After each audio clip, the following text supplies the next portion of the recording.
Yeah, I just need to. Yes, Joey, they can hear.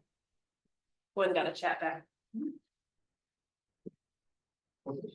Yeah, take it away. All right. Dean Singh. Hello, everyone.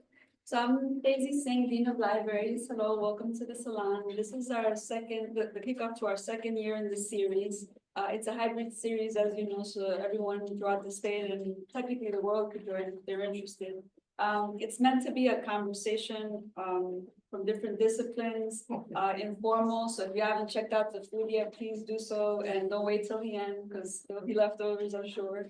I ask that along with the ethos of our etiquette on our salon website, that everybody participate with curiosity rather than judgment, and that everyone allows each other to speak with inclusion in mind, to make sure that you allow others in the room to have their voice heard as well.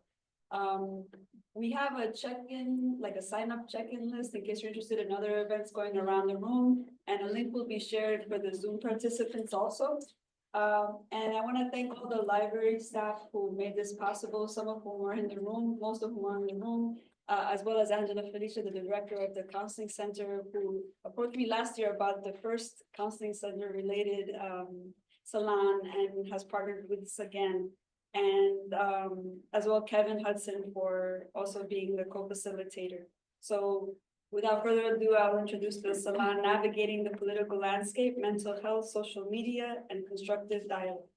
Thank you, Lisa. Thanks for everyone being here. Thanks for the Zoom participants.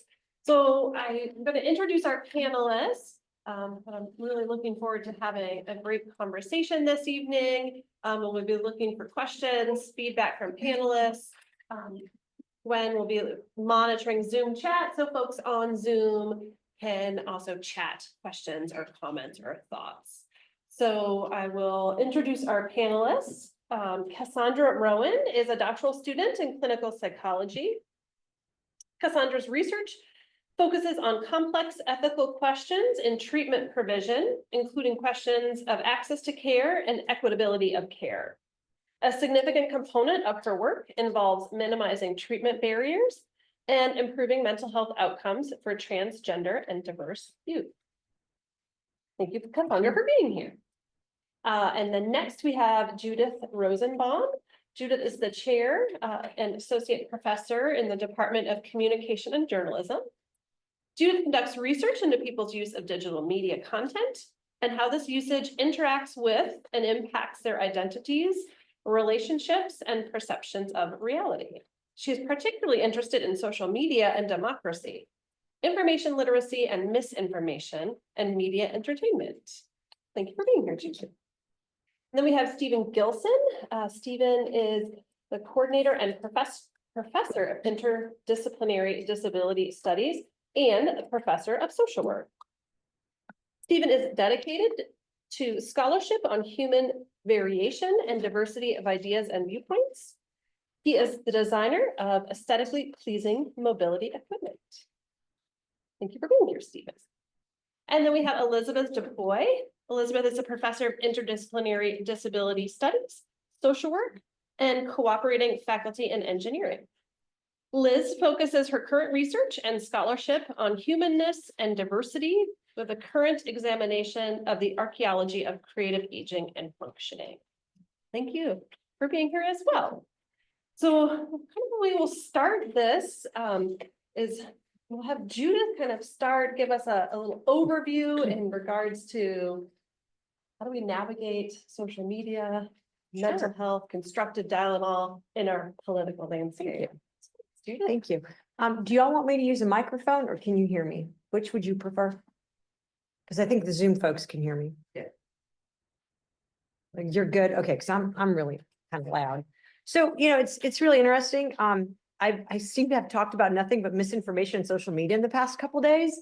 I did a podcast earlier and then main calling last week, and everyone's really concerned about social media, especially with the upcoming elections. It's something that's on everybody's mind. And when I was talking to Angela about this, we used the word moral panic. And you know, and I mentioned to Angela, like when I was growing up, we had our moral panic and it was television violence. right? We were all just going to turn into terrible people because we were watching violent television shows like The A-Team or, you know, what other terrible 80s shows there was. Every generation has its moral panic, right? In the 1930s, people were terrified about movies. That's where the magic bullet theory comes from. Radio. Later on, y'all may remember this, video games, right? We were all going to turn into assassins because we were playing Grand Theft Auto all the time. And I don't want us to think of social media as being this generation's moral panic.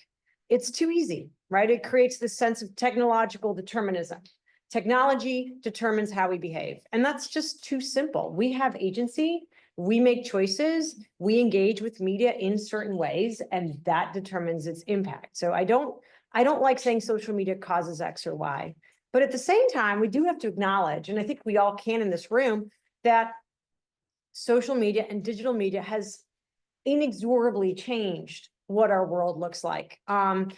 We can't deny that things are really different. Like the change between the 30s and the 80s are not as great as the change between the 80s and now. And when I said that, I realized that's almost the same amount of time, and that just freaks me out. But when I walk across campus here, like this is the first time I've seen students without earbuds in their ears. Like everybody's on their phones. We all get run into by students and faculty on their phones. You know, we do things called silent walks now where people walk without their phones. And I'm like, oh, you mean like a regular walk? But so it's really hard to get away from media, right? Like Cassandra and I were sitting here saying, well, we got to have our phones on us, right? So they're hidden behind our bags here. Like you can't escape it. Watches, right? Your wrist will vibrate when someone's tagged you. And our social personal lives have moved online. Like we prepared for this using a Google Doc. My husband and I create grocery lists using the Apple Notes function, so we can update that. You all might have text groups for your roommates, right? Who left the dishes, or homework groups, planning, buying, selling. We all do it using these social media platforms. And so that means that we should not discard discussions about social media as a moral panic as ridiculous. I just don't like the word moral panic. So we know from years of research that social media has changed with whom we connect, right? It used to be that back in the day, you'd come to college and you would make like the wildest friends, like people you would have never hung out with in high school, because this was the person you sat next to in your intro to whatever class, or this was the person you sat at a table at in the union. So you would make this really wide variety of friends, right? Or maybe it was your roommates. Now we make most of our friends online, which means we pick and choose who we associate with. And we basically exist in what we call echo chambers. People who think like us, people who look like us, people who somehow represent how we see ourselves. And so that is not something new. Like I tell my students, we're herding animals, right? We like to hang out with people who are like us. It's called homophily. Social media just exacerbates that because you can pick and choose who you follow. You can pick and choose who can see your posts. And so you really have a limited exposure, not just to people, but also to information, right? You can pick and choose. Like it used to be, you would turn on, if you wanted to watch the news, you had to watch the 6:30 news. Like that was it. NBC, CBS, ABC, maybe CNN, maybe Fox, but that was it. And now you can pick and choose what you see in your feed. So you might get a completely different picture of what's going on somewhere than your buddy who follows different news sources. And that's a real, I don't want to use the problem, but it has an impact. It means we are now polarized because we four at this table may have a completely different understanding about what's going on with a hurricane recovery in North Carolina, for instance, because we all follow different sites. Social media has also changed how we connect, right? Like all y'all probably sitting here going, man, she's talking for a long time. Our attention spans have literally decreased over time. I can say this for myself. I used to be able to read a book for ages and watch a movie and just watch a movie. How many of you can watch a movie without being on your phone? Like no one. That's because I can't either, right? And so what that means is that we're used to short messages, right? What you doing becomes WYD, or it becomes a meme or a GIF or something. We use a lot of visual communication, right? It's no longer, I went to Fogler Library today. It's, here's me at Fogler Library. Oh, let me take that again. And again, that wasn't right, you know? So what does that mean? Well, when you use texts to communicate, you know what happens. You end up offending somebody because they didn't catch your sarcasm or they thought you were too short. We lose richness, right? We lose nuance. I mean, have you ever had somebody apologize to you in person and somebody apologize to you via text? They're really different things, right? It feels really different. Crying on someone's shoulder feels really different than telling them I'm feeling some type of way on text message. Because we spend so much time on social media where a lot of our communication is visual, right? TikTok, Instagram, whatever your preferred choice, we become really focused on what we look like and what people think we look like. And so what that means is that who we are is no longer about being, but about being seen. It's about performing a certain identity rather than just being yourself, right? It becomes, and I stole this from a psychologist I talked to the other day, our focus is on significance, feeling like we matter, rather than a sense of awe or connecting with people and the world around us. We also connect in spaces that are an odd combination of private and public. Like here, I kind of sort of know who's here, except there's Zoom, right? But let's assume there's no Zoom. I know exactly whom I'm speaking to, right? But when you're on social media, you don't really know who you're talking to. We call that the context collapse, right? So you might be talking, you might post something and your mom goes, what did you just do? And you're like, oh God, what did I just say? Right? Or your friends might go, my God, that was such a dorky video that you just posted. And so what that means is that we lose privacy, we lose a sense of security. It becomes really hard to know where we can be real and where we have to put up a front. Right? A couple of years ago, everybody had a Finsta and a Rinsta. I don't know if that's still a thing. You're all looking at me like, I have no idea. It's like a fake Instagram and a real Instagram account. And the fake one would be where you'd be all happy and the real would be where you would share your deeper emotions. So that's passé now. So I don't know where you all express yourselves, but it's hard, right? So what we see is that we have little diversity in the world that we immerse ourselves in, right in our phone. We only see the people we want to hang out with. So we have little rhetorical diversity too. We have a certain view of the world, but the people that we connect with share. Nobody's challenging us and saying that's right or that's wrong. It's a lot easier to spread misinformation. If all four of us agree on something and you know, Stephen here says something that might be wrong, but I'm like, yeah, that's right. I'm not going to challenge him. So it's a lot easier to spread misinformation. And like I said, we see much more polarization, right? So we know that social media is not good for us. And if you spend a lot of time on Instagram and you have going, man, I need to really eat healthier. That's what Instagram does, right? It makes you feel like you need to be better because you're engaging in upward social comparison. We've all suffered from FOMO. I'm in my room. Oh my God, I'm missing out on so much. So I guess my point is that social media is not evil, but it is something that we need to think about and we need to be aware of how we're using it because you can't turn this thing off. Like you can't. I do it once a week for one day. This phone is turned off. It's kind of creepy because what if someone says something about social media, especially if I just corrected someone's misinformation on Facebook, which I do a lot. I have to wait 24 hours to see if they unfriended me. I am challenging you to try that just to see how it changes how you engage with people. Anyway, that was my spiel. I'll stop right there. Appreciate that.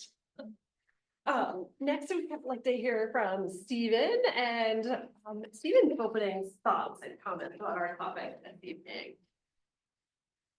Well, and I'm going to answer for both Liz and myself.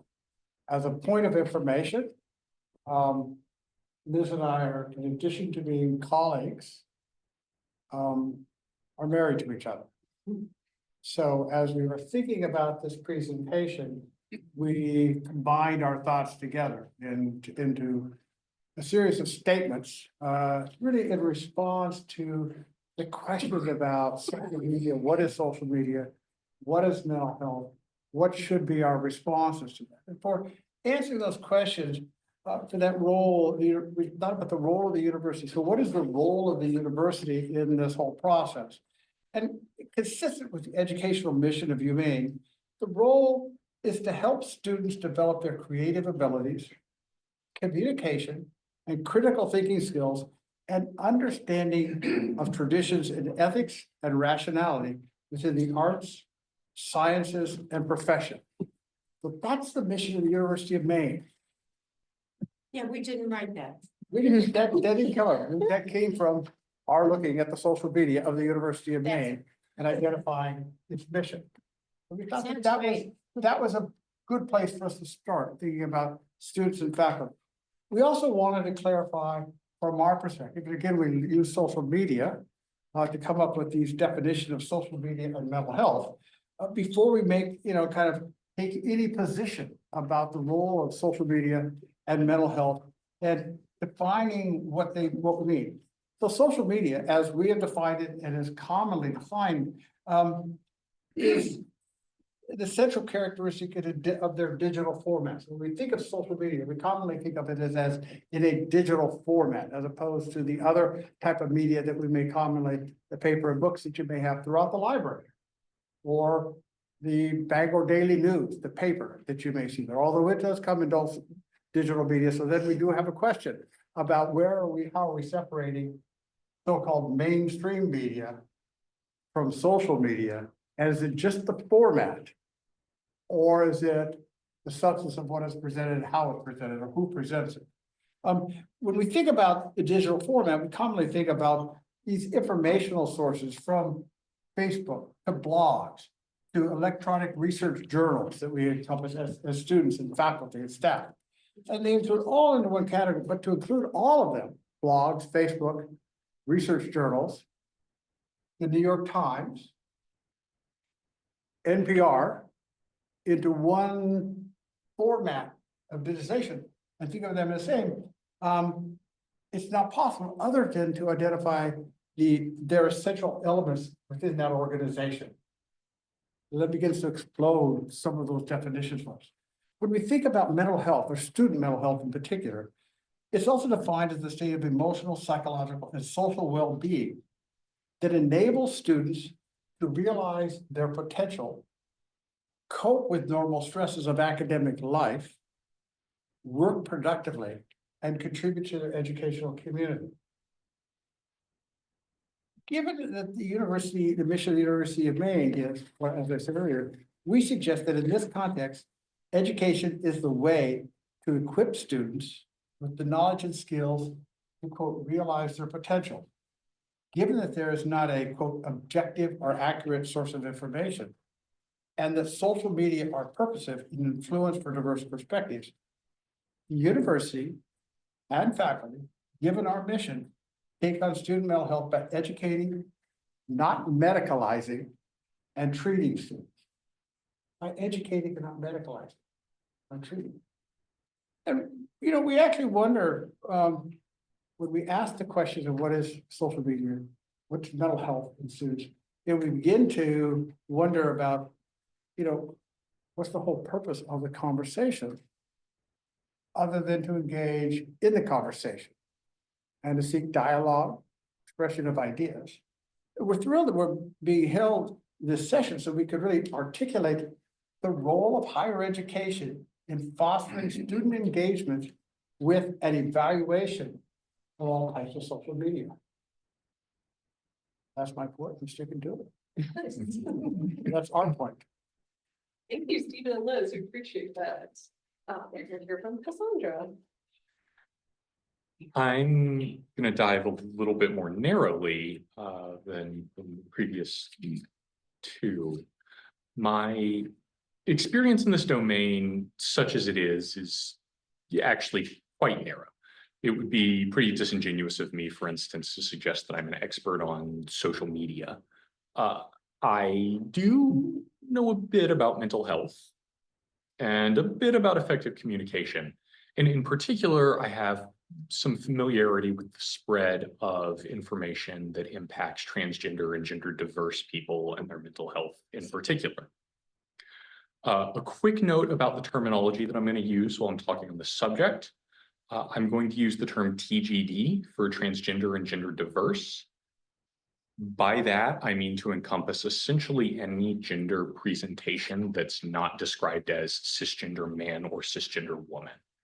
So non-binary presentations, agender, demigender, gender fluid, or gender queer, as well as many others that I haven't listed.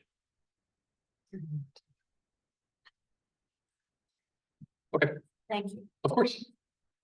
We know from recent research that the mental health and, the mental health of TGD youth and adults as well is suffering because of the pervasiveness of discussions about TGD rights and medical care. We've seen increases in rates of rumination, symptoms of depression, physical symptoms like gastrointestinal distress and headaches, fears of being outed, especially among TGD youth. And a lot of that gets tied into the perception that other people in the community support these restrictions or support attitudes that individuals within the community find discriminatory or threatening. One of the most interesting findings that I've run across in this research was that these increases in symptoms, these increases in distress, happen even for TGD youth who don't live in states where these restrictions are occurring. In other words, they don't have to have their healthcare restricted. They only have to hear about it and then begin to perceive support around them within their own community. Because even if you're in the communities that were quickest to pass shield laws to ensure protection of transgender youth healthcare or what have you, the support is an absolute. There are people in every community who differ in their opinions and their viewpoints. Research on how that information is spreading specifically is still sparse or non-existent. But we simply have to talk about social media and the spread of misinformation or disinformation to have this conversation at all. Earlier this year, American Psychological Association published a mission statement that acknowledged exactly this. APA acknowledged that TGD healthcare is vital and essential and life-saving healthcare for youth, and also called out the prevalence of misleading and unfounded narratives, false information, and both the, quote, formal and informal networks, end quote, through which such information spreads. But there's an important paradox here. And I want us to hold in mind as we have this conversation about the impacts of social media on people, on youth. Social media is also an extremely vital source of support for TGD youth. We live in a time and place where transgender people can feel more connected than ever to people who share their experiences, to people who support them emotionally and socially. Social media allows all of that. It's an incredibly powerful tool. And it also allows for the sharing of information that can be very hard to find. Navigating mental health and social media for TGD youth and for adults as well requires that we hold the positives and the negatives of its effects in mind while we do so. And so the goal, from my perspective, shouldn't be thinking about how do we correct social media or how do we prevent social media access or how do we restrict or safeguard youth. Wow, how young is too young to be accessing Instagram or Facebook or whatever. The question for me is where and how do we do better? Where do we amplify the positives in this form of communication? And how do we, as the people using it, help to account for and overcome the negative sides?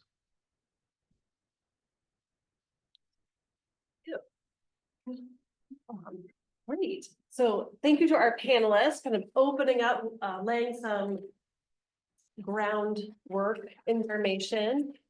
We have a series of questions that we can certainly ask our panelists, but I would actually love to turn this into a discussion and see if any participants in the room have questions, comments, thoughts.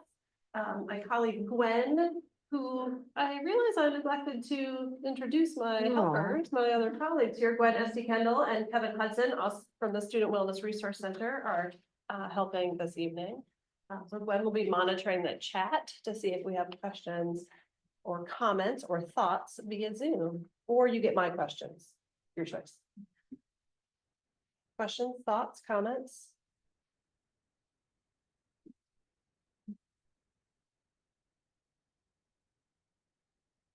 Okay, you can think about it more. I actually wrote down one here. Judith, you stated in your opening comments, the magic bullet theory. Yes. Enlighten me, I've not heard this theory before. So, well, it's been rejected, but it Oh, was, okay. yeah, thank goodness. It was a belief held in the 30s that media content impacted people like a magic bullet or a hypodermic needle. So it's the idea that you tell people jump and they say how high. And this is before they did actual empirical investigations.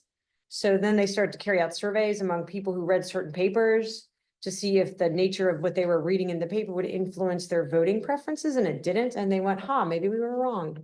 But a lot of folks still adhere to that theory, right? Like, oh my God, no wonder this kid did X. They were always doing Y. And as you probably know from psychology, also, that is just not how things work. And same applies to the media.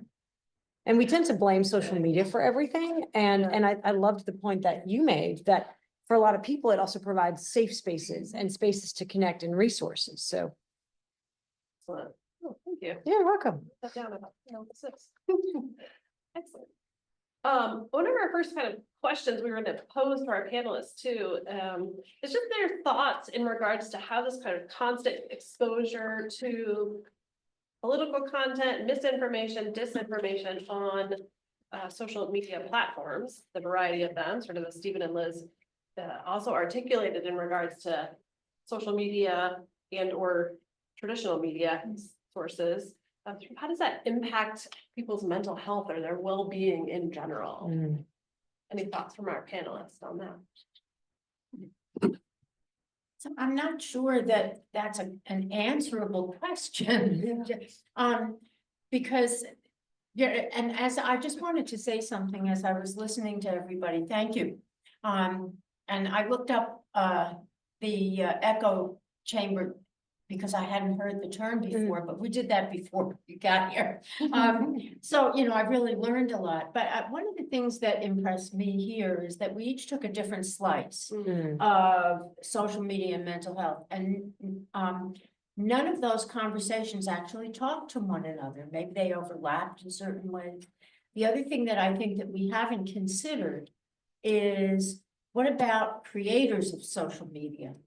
And we're all thinking of ourselves as consumers. But what, we're part of the creation as well as, we may not be programming, although maybe with AI, we'll all be programmers soon as well. But that's something that we haven't considered. So, how does it affect mental health? Well, again, we each took a different slice of mental health. You took youth and children, and, we interpreted that as the university. And the university's obligation, I would say, as well as any educational obligation, to tell people that you have agency, which is what you were talking about. And you can use that with some critical thinking to evaluate the role of social media in your life. Or not. I never heard of the Instagram, what was it? Rinsta and Finsta? I didn't do that either, but I'm not on Instagram. I hadn't heard of that either. It's, Yeah, oh, good, I'm glad. I'm learning a lot here. it's tricky, right? Because being on social media all the time to read, the doom scrolling. I mean, the question is, how different is it than when the Boston Marathon bombing happened or 9/11 happened and all you could do was sit in front of the television and watch it? Doom scrolling has actually been shown to have a real negative impact on people's, like not self-esteem, but like they're feeling good about the world around them. And especially when it's on your own social media. So if you, whatever, TikTok, Instagram, Facebook, if you scroll and all you see is political posts and you keep scrolling, I mean, I have several colleagues who developed scale that actually measured doom scrolling, and it's how exactly what mechanisms underpin that, we don't know, but it's not good. You should not do it. You should go on a silent walk. That makes me think of the process of how we got to this point in terms of media consumption. And this is well outside of my area of expertise, but just kind of from my own life experience. When 24-hour news channels came out, they were a really big deal too. And we had that conversation of how is CNN going to run news 24 hours a day? And then they did it. And not only did they do it, a lot of people watched it. And a lot of people engaged with it. And now, even beyond the programmed news or breaking news on the occasions that it happens, we just have access to anything we want all the time. And the things that we want are built to drive our engagement with it. Because that's the thing, right? The 24-hour news cycle, it's not like there was more news. They just said, I remember watching a story on CNN, y'all, it still makes me cry. This man, his dog had gotten stuck in a hole under his yard and he borrowed a backhoe from his neighbor, dug it out, and then you see him carrying his dog out, and I got my dog back. And like, that was national news. Like, it's not, but that's what, it's not like there's more going on. It's just, we have this insatiable appetite. And because we doom scroll, more is being produced. So it's kind of our own fault. You know? Oh, so I just have a question. Do you guys feel like there's a, Wait for the mic so we can make sure everyone can hear. so do you guys feel like there's a healthy medium that can be found within like the use of social media? I mean, I definitely do. I mean, social media can be really good for your mental health, right? Like Cassandra was saying, for TGD youth to connect with other people or other groups, you know, who were previously marginalized. I check the news in the morning and then I have lots of work to do. And then I don't check again until evening because I just don't have time, and it's better for my mental health. So you got to figure out what works for you, right? It's really personal. So, I mean, I would not recommend going cold turkey right away. But maybe the psychologist here has more advice about how do you wean yourself off of something, but there is a healthy balance. You do want to be informed. I have a lot of students who don't know things. Like I was teaching a course and this is when the earthquake in Turkey was going on and they had no idea. You know, I have more students who are more concerned with, I was mindful and demure and whatever than they are with the election. And that's also not good. I mean, it's understandable, but that healthy balance is important and it varies per individual, I think. I think that it depends also on the purposes that you have to, you know, to engage in social media. If you're reading something and you're reading it critically, well, isn't that Yeah. lovely? If you're talking on Facebook, for my high school 50th reunion, this old, but one of the things that happened is that I hadn't seen, there were 28 of us who graduated. And I hadn't seen those people until the 50th reunion. We talk all the time now. How healthy is that? Yeah. You know, on the other hand, I have to say, I mean, poor Stephen listens to me all the time. I'm tired of being $1 because I'm tired of every time I log on to something that I'm being marketed to something else. And good example is academia.edu. Every time you get an article from academia.edu, well, was this a good suggestion? And then they market you to see if you're going to publish in their journals. And that, I mean, it just makes me crazy. So I'm screaming all the time.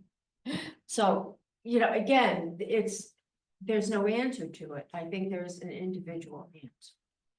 And I'm not sure that many, you know, that all of us know that individual. Great question. Sorry. Yeah, when I jump in on that too, I think a lot about intentionality Yes. in answering that. Yeah. One of the curses of social media is its pervasive availability, right? As Judith was saying in the beginning, right? We watch movies and we're doing this the entire time. And it, you know, speaking for myself, when I'm just scrolling on my phone, I don't care what I'm scrolling. I'm just flipping the screen. On my better days, I'm looking at cats doing things that are adorable. On my worst days, I'm wallowing in the kind of news that just rage baits me. That's a new word. I'm writing that. Rage baits. Awesome. And so the healthier use of social media from my perspective is to use it with a purpose. Yeah. We talk about mindfulness all the time in psychology and mental health, to engage with whatever we are doing in that moment intentionally and to be present for that thing we're engaged with. Yes.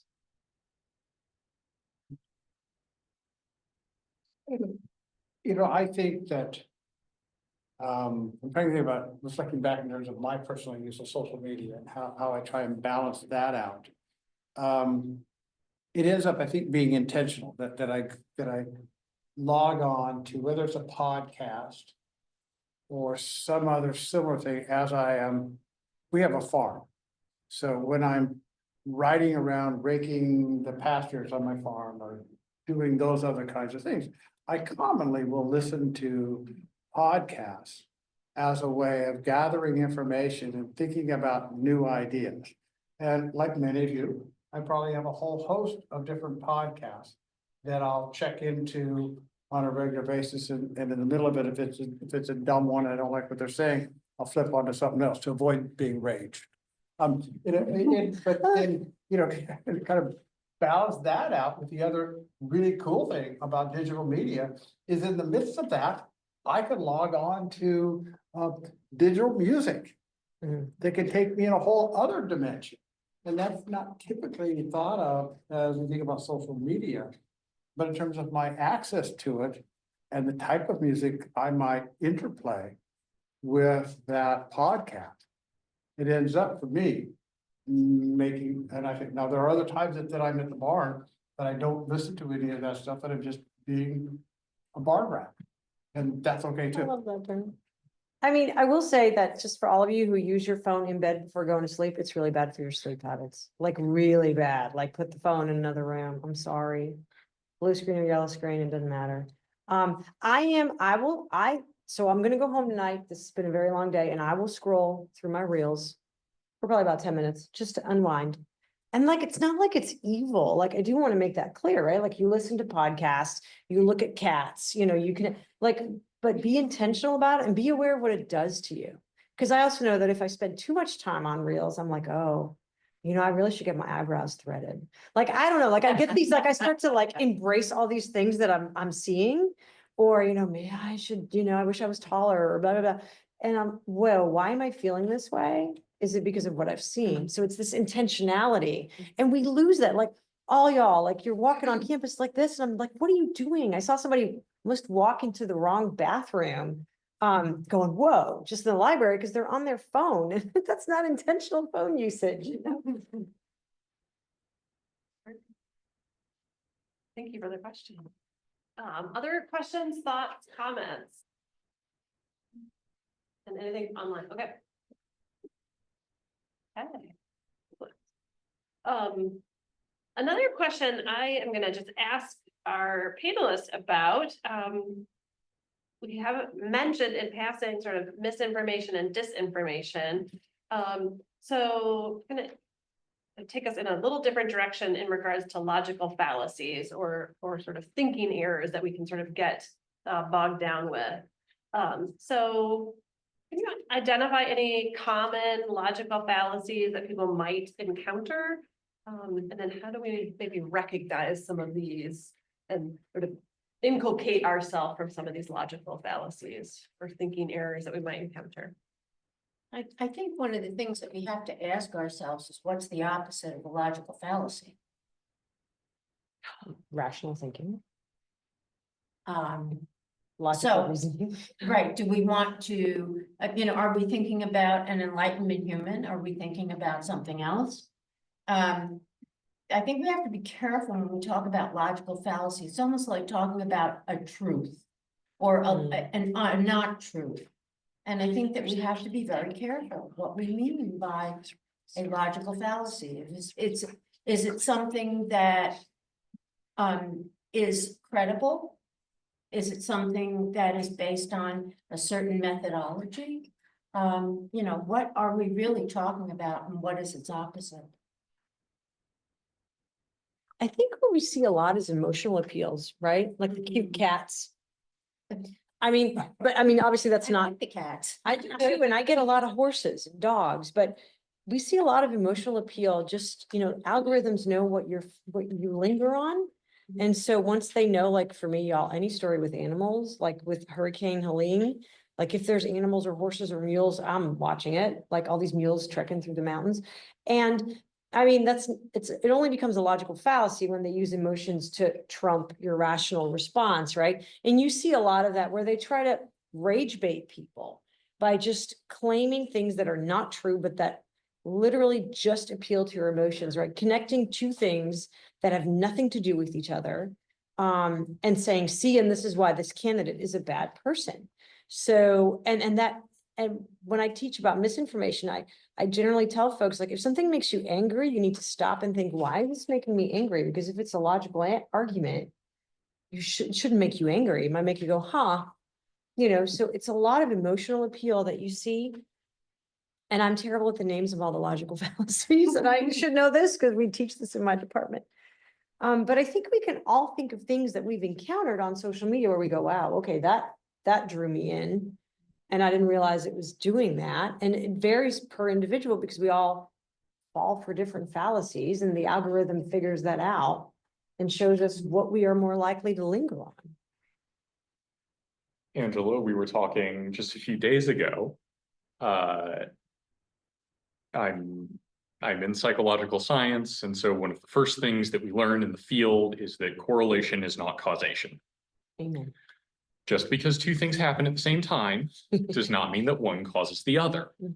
My favorite example of this was back in the early mid-90s when a study came out that said that children raised in homes where their parents play a lot of Mozart tend, somebody remembers Mozart, babies, Yeah. tend to perform better academically.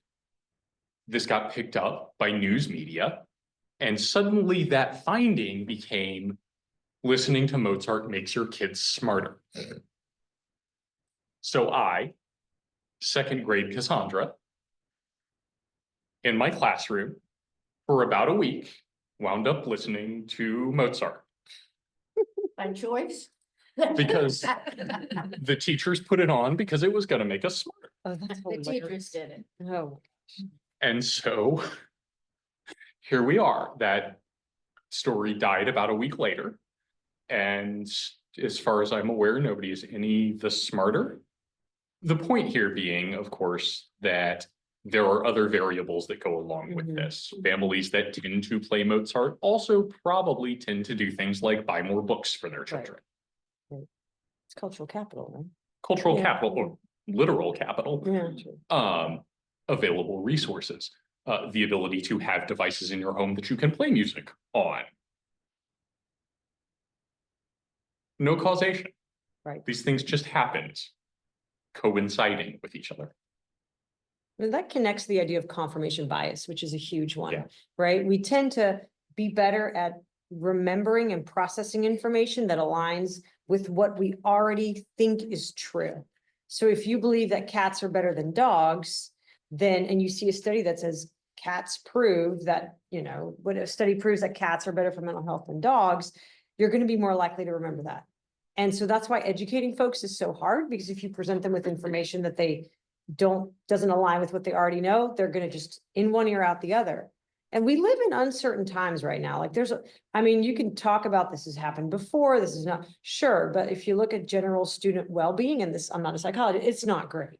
We're all like on edge, and that means that we're really looking for certainty, and we're looking like it's going to be okay. And so we're looking for our thoughts to be proven true, which makes us more susceptible for information that might be biased or might be incomplete, because we just want to be reassured that it's going to be okay. That's what I think. I mean, this is like just from a social media view. Psychologically, I might be wrong, but.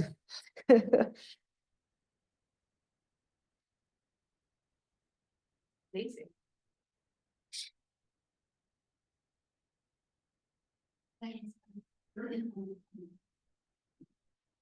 So maybe I'm going backward in time a little because we're talking a lot about reels and social media and scrolling. And I'm still thinking about like the uncle on Facebook who's gonna say something inappropriate. Oh, yeah.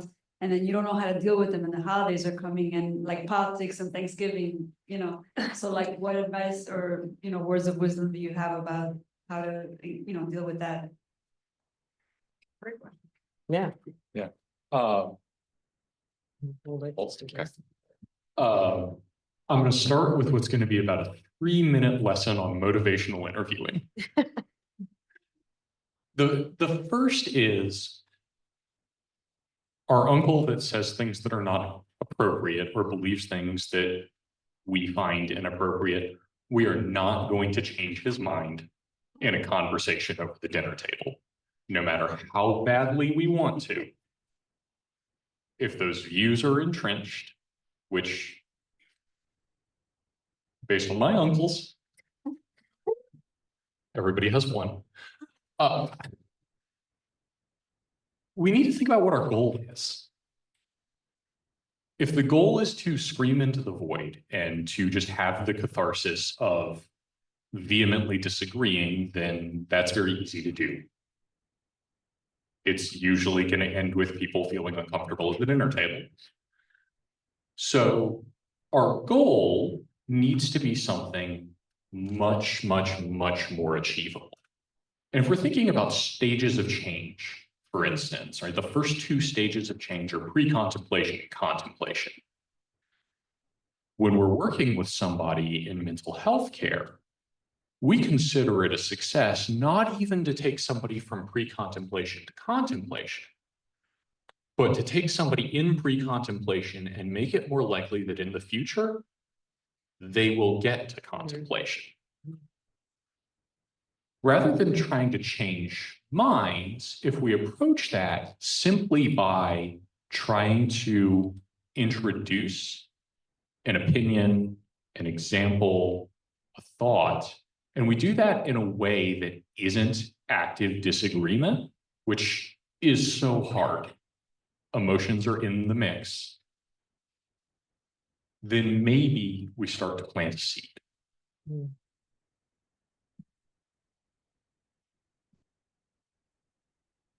And perhaps another perspective might also be looking at really even though they're ideas and words that may make us cringe, make me cringe at times. It's tending to the possibility that there are multiple perspectives and multiple diversity of ideas, and that what I would try to do is avoid singularity of idea, that my perspective, my idea, my take on the world is the correct world. Yeah. That I can live with and try and be comfortable with competing views. I say, even with the notion that I didn't like the term that somebody used, that they said. How can I understand that perspective or those multiple perspectives? And in point of fact, how can I expect that there's going to be multiple perspectives? And not a singular one that I hold because it's mine, it should be right. I have a question, Daisy. Why would you want to change his mind?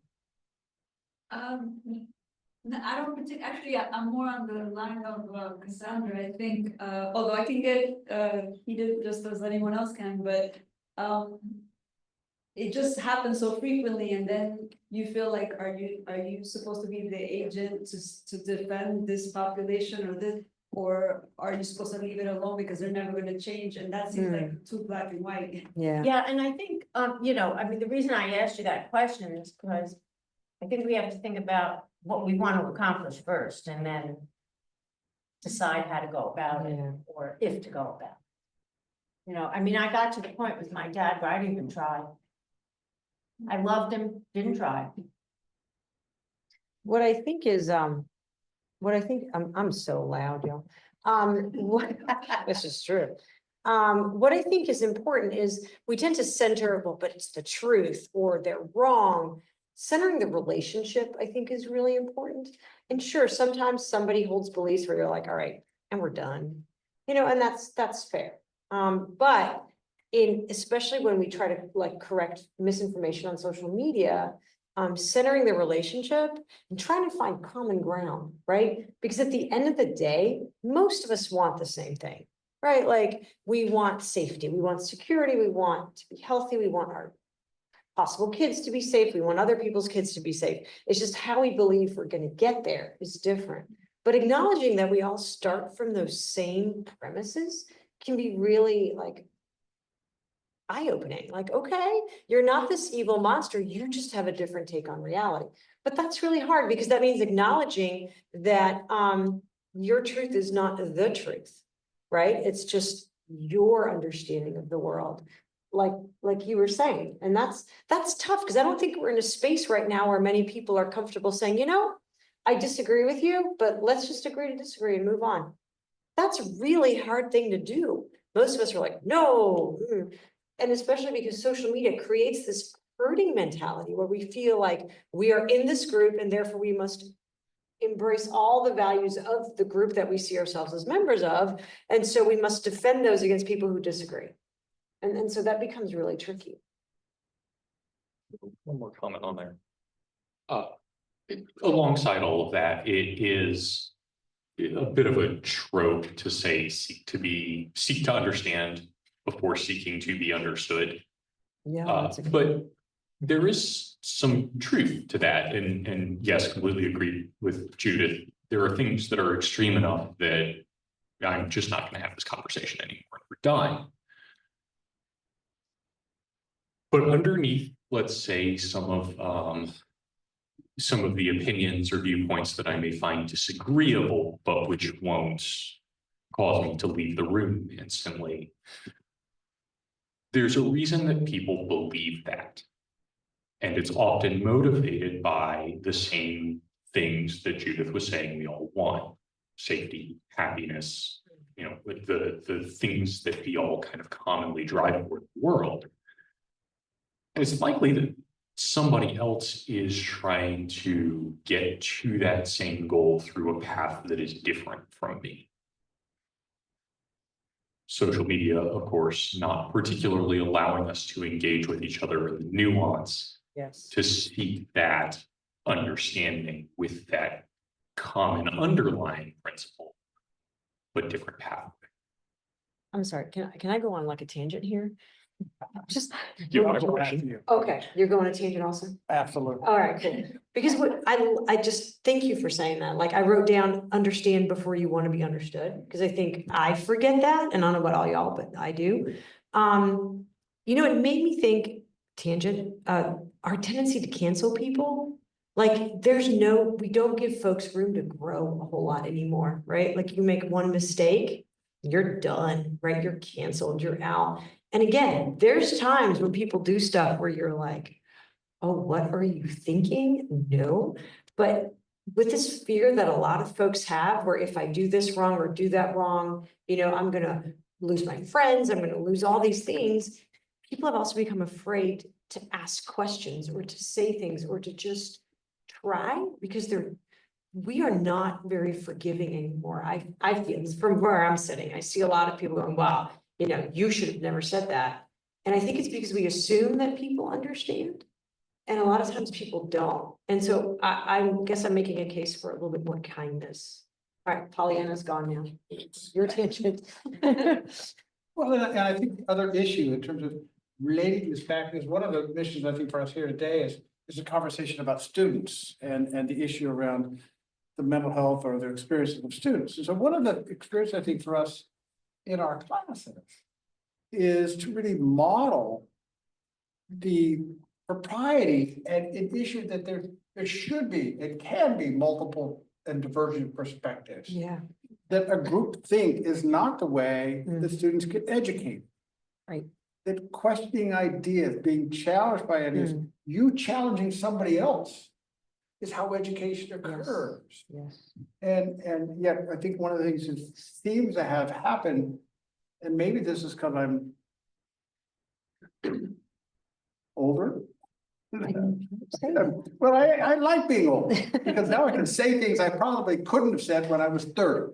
But you know, one of the things is thinking about, okay, how do we create that atmosphere educationally, which encourages different ideas, competing ideas, ideas which challenge each other, that we don't expect groupthink to come out of our classrooms. If we have groupthink coming out of our classrooms, students are never going to know how to deal with multiple perspectives from social media. So maybe because this is an educational organization, is to consider how do we, and clearly there's ideas out there that challenge all of us.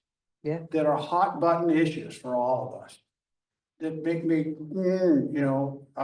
but we've got to help students learn how to listen to those ideas. Yeah. Formulate their own ideas, because part of this issue is about education, which then hopefully will empower student health, social well-being, and intellect and scholarship. Because this is it's a university, so what the heck? And that's beautiful. I mean, I think, so I teach statistics, everybody hates it. And then it's hard, which it is, but a car doesn't move forward without friction. And you don't learn without discomfort. And that means sometimes you got to be in a classroom, and I so recognize what you're saying. How do you create a respectful environment where people can still share divergent opinions? And folks aren't used to that anymore, because on social media, you see nothing but, people who agree with you, people who are like you. And half the time, everybody's spending all their time learning these dances. Like, I'm sorry. Maybe that's just because I can't do it.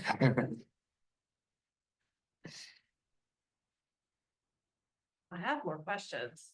Y'all stuck with that. Other comments, thoughts? You can't offend us because we just told you to go ahead and make us uncomfortable. I'll wait for the mic, Miley. Make sure everyone can hear. Okay. Thank you. Hi. I'm curious if you could speak to like the individual level of when you are in these challenging conversations, or like there are harmful beliefs and messages that you're receiving, whether it's within conversation or what you're exposed to during social media. Granted, of course, the self-regulation is going to look different for everyone, but if there are any thoughts. Is that your thing? It's not my thing. Miley, would you restate for me one more time? I'm still processing. I guess I'm thinking about, right, like when people are at the individual level, Yeah. like if you know that you are going to be seeing this uncle who has beliefs that are not only maybe different from yours, but are harmful to you, or just as a challenging conversation. Do you have recommendations of like just how to manage your response and be able to watch out and protect yourself in those moments? I'm not sure if it's just that I have thick skin, but I seek those out. And I seek them out in particular to try to understand differences of opinion. And sometimes I can't even imagine somebody's perspective. And, example, we have a farrier who changes our horseshoes and whatever. And she is 180 degrees opposite from me in just about everything. I really like the woman. I seek her out to try and understand what she thinks. So for me, the difference, I think maybe reframing, what are you talking about, to what can you teach me, is important. I don't know that everybody can do that though. And sometimes I can't either, because I really growl. But most of the time, I really try it. If I know that somebody's, gonna do something or say something that's totally antithetical to anything that I value or believe, I try to see it as a way to learn. be tricky though, right? When Oh, boy. it is, when it's about your identity rather than your beliefs. And if you're in a bad mood. I'm sorry, I'm handing it to you, but I don't I even guess know. I've been appointed. Yeah. Sorry, I don't even know why I did that. Yeah. I think the first question, this answer is just gonna wind up being personal, I think, rather than thinking about a scientific approach to this. I think the first question that I want to check in with myself about is, what do I want from this? Mm, What is this situation that puts me in contact with this person? Why am I being exposed or exposing myself to this? And if it's something that I personally just cannot engage with, do I have an alternative? If I can't avoid, then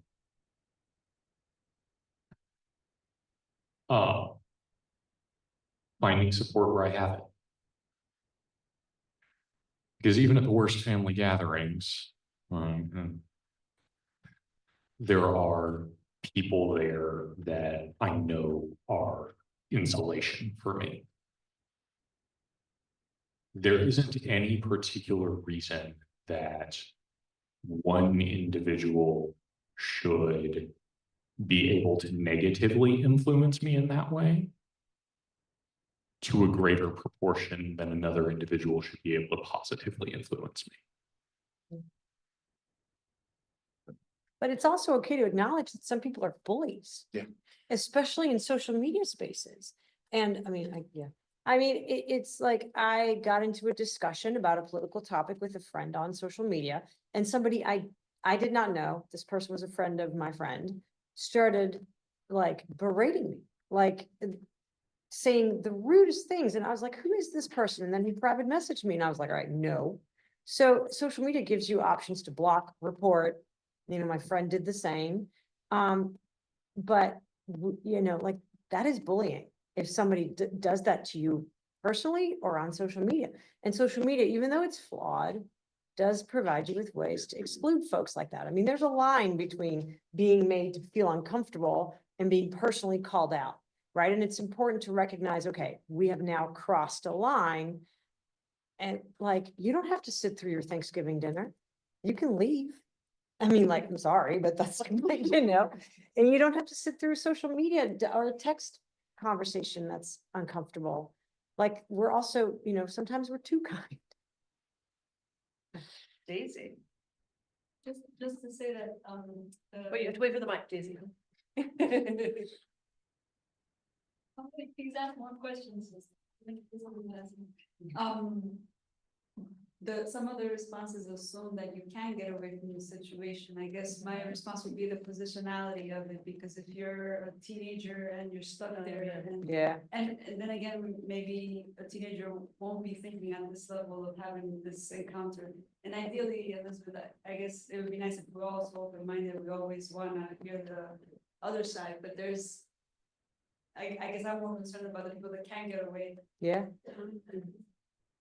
And that's where phones are great, because you can text your friends. Or hang out on social media. Exactly. It's a really good point, though. If you can't get away, then what? No.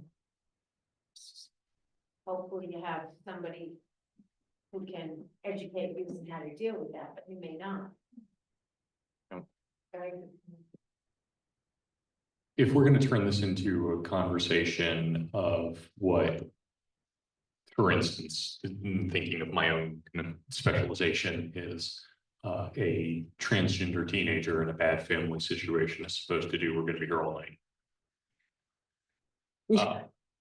The answer to how you take care of yourself in that situation essentially starts to become Maslow's hierarchy. First, you are thinking about your safety.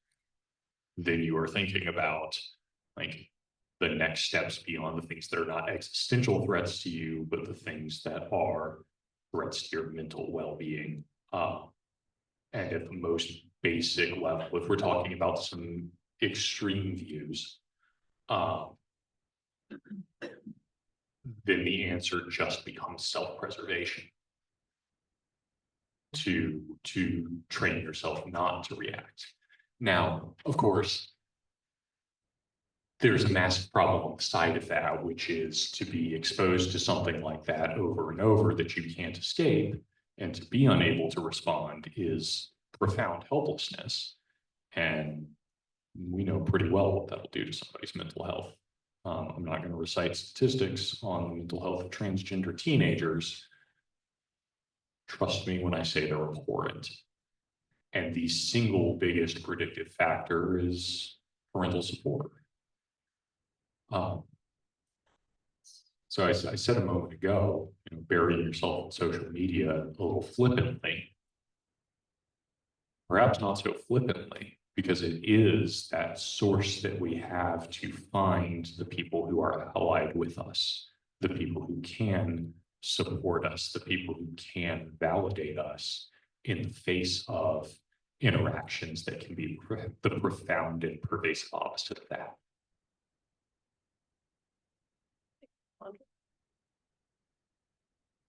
I'm going to jump in with a question. So we've talked a little bit about misinformation, disinformation, logical fallacies, who's to decide what's true, what's not true. But are there sort of ways that people could effectively distinguish between credible information and not, or less credible information on these various social media platforms, right? Yes, there's a host of websites that are awesome. How do we know those websites are credible? Julie? Well, yes, good point. So there's several fact-checking websites that are run by nonpartisan political institutes like the Poynter Institute. The Washington Post has a fact-check website.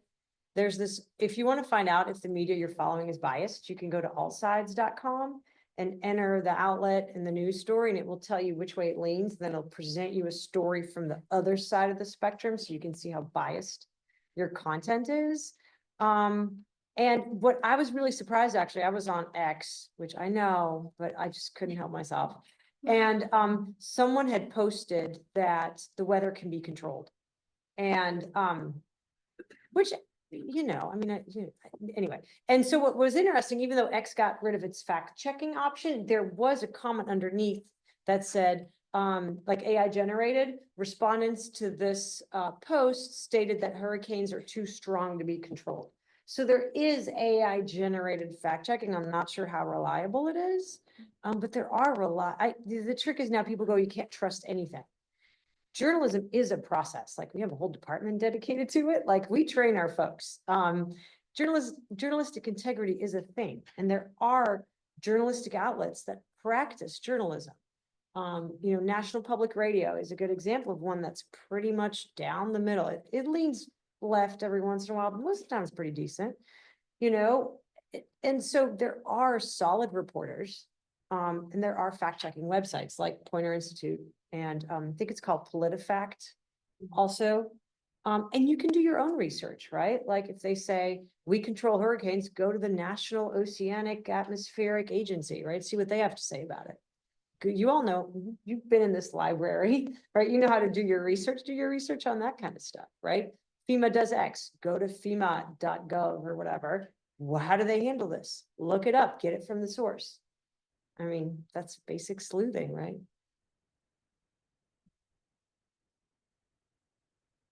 Kind of like on this.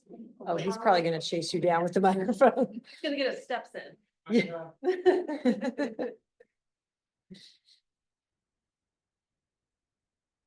Kind of on this topic, how does social media function kind of as a primary source in kind of like the journalistic or even like an anthropological perspective fit into also being this thing that affects our mental health and like can have impacts outside of like your phone, but it is also kind of can be a really useful and important source of information. Right. You all want me to start with that? Steven, you want? Right. Oh, sorry. I have such a hard time trying to figure out what social media what it is to begin with. So, I mentioned it earlier, because I think of social media as running the gamut from CNN, New York Times, Washington Post, to all our research journals and Facebook. So it runs all over the board. But I think that,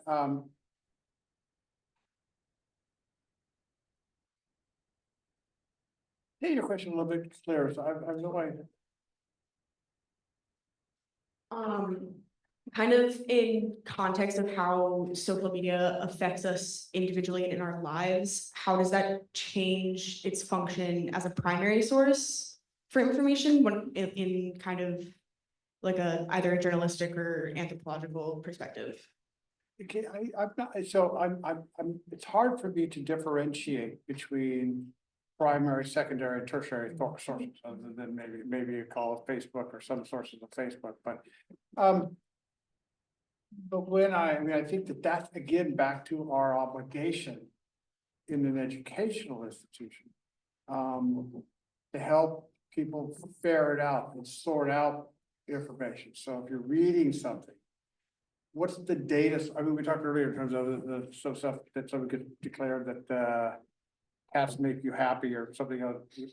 So how do we know the data? So what research was done, and how do you interpret that research? So one of the issues may be for us as educators, us as students, us as academics, is to learn how you can decipher the reliability of certain research, that you don't fall prey to a ton of false suggestions, that we utilize some of those skills along the way of interpretation and analysis, and then perhaps seeking multiple perspectives on that particular topic, whatever it might be, so that we ourselves become educated about whether we could trust that perspective or not, if those conclusions or not. It's interesting, right? Because the reason that social media are not really regulated is because they're not considered broadcast media. And so the reasoning that people like Mark Zuckerberg employ is that we don't create primary content. We just rebroadcast what either users created. So people like you and me who are like, oh, look at the snow coming down, right? And who take a video and post it as news, or CNN or the New York Times who creates a TikTok or creates a post. And so Facebook and Instagram say, so we're not a primary source, but it's gotten to the point now where their algorithms are so determinate in what we see that they could almost be seen as a platform themselves. Because I bet you that if you're on Instagram, our feeds are going to be miles different, even though we live really close together. We're at the same university, right? We have all these things in common, but they're going to be different because, I've liked horse videos, and I don't know if you have. I'm going with maybe not. Maybe, but you get my point, right? And and that's how social media has gotten out of being regulated the same way that, say, CNN or CBS is regulated. And I did like the point that you made about that distinction between user-generated or journalist-generated is almost irrelevant, because when you're on TikTok, you don't see who's making it, unless you look real close. You're just, oh, cool reel, oh, cool reel, oh, so, and that's what's complicated about it, is that we used to be able to say, well, that's a reliable source because we know this is a journalist. And now half the time we don't even know who or what this person is who made this and what their credentials are. And I'm reflecting back in terms of thinking about, when I was growing up, you would watch Walter Cronkite on the evening news. Now a lot of people may not know Walter Cronkite, but he was that person who came into your house every night on the evening news as a, quote, trusted source, regardless of what he said. But he was in a position of authority and power, so we trusted that source. Now, it could have been as made up as any stuff on YouTube, Right. but he was positioned from a corporate structure. Yeah. So part of the issue for asking people, what's the nature of corporate structure? What's the nature of capitalism in some of this? Yeah. And how do those factors influence what gets presented as news and what gets presented as a primary source? And then once we kind of sort through corporations, capitalism, economics, it makes it even more interesting.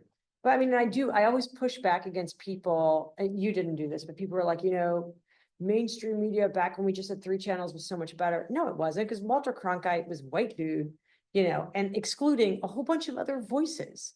Now, the reason we had the Me Too movement, the Black Lives Matter movement, is because social media has opened up spaces for voices from communities that are previously marginalized, right? So that is a real plus to social media. But it does raise the issue of who do we trust? Which we should have been asking when Walter Cronkite was running the news, Absolutely. but we just didn't.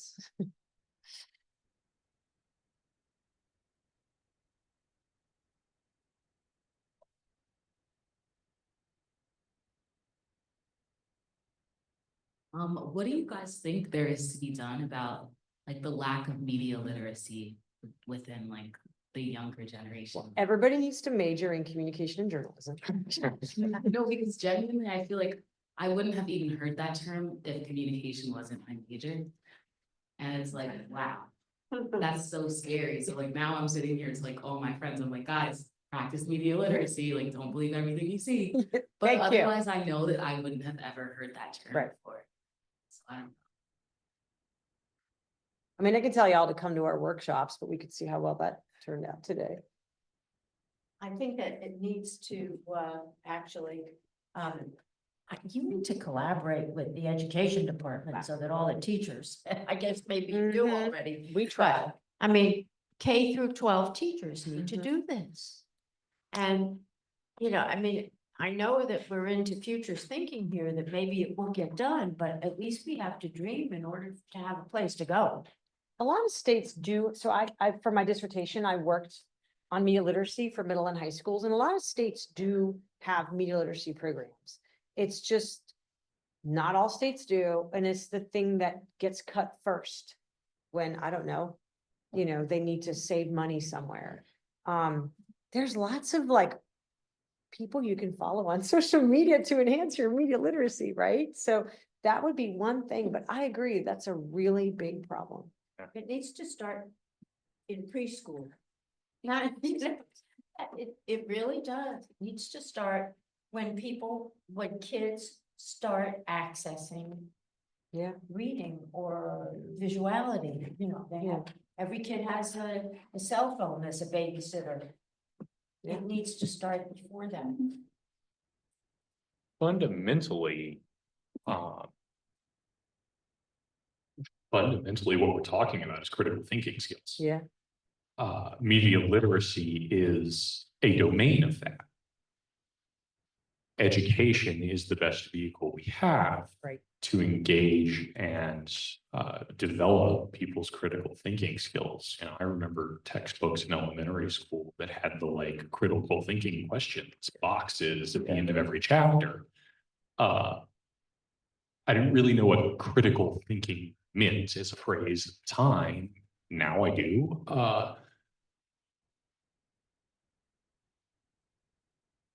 The answers here get embroiled in all types of discussions. Branching into discussions of capitalism a moment ago, and that's well represented here alongside philosophically, what do you believe should be taught in schools?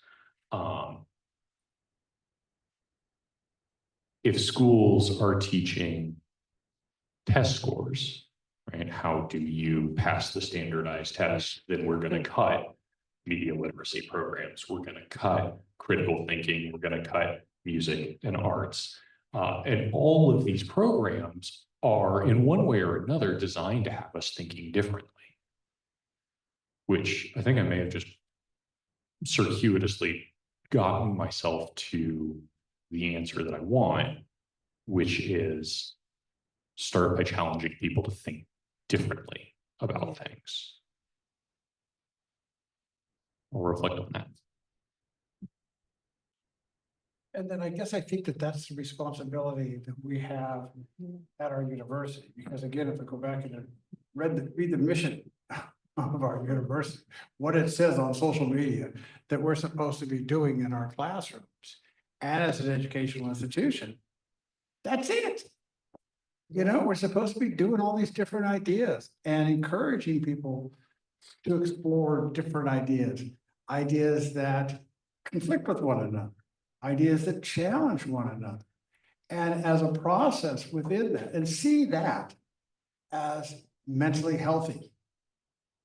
And see that as socially healthy.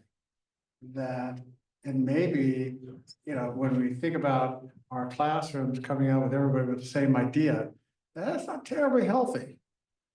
That's not going to take us forward to the evaluative things that we're talking about with critical thinking. So if everybody's coming out with, and this may go back to what's transformed in, high school and middle school education where everybody's being taught to answer a question on the test that they're getting done at the end of the year. And I agree with Liz, that it begins back maybe in elementary school, but there's something that we can do if it got skipped over in middle school and high school, that we have an obligation here at the University of Maine. Practice that framework and to challenge our ability to think differently and divergently. And think about things like viewpoint diversity. You know, diversity of ideas and frameworks. I don't know. Seems like something we should do. Great. Thank you. Thank you to our panelists. We are fast approaching the close of the 24-25 first salon. Thank you to our host, Daisy Singh, and all of the library staff that made this possible. Thanks to our participants on Zoom. We appreciate you being here, and our participants in the classroom. And a big thanks to our panelists for your expertise and discussion and enlightening words this evening. Thank you so much. Thank you all. Thank you.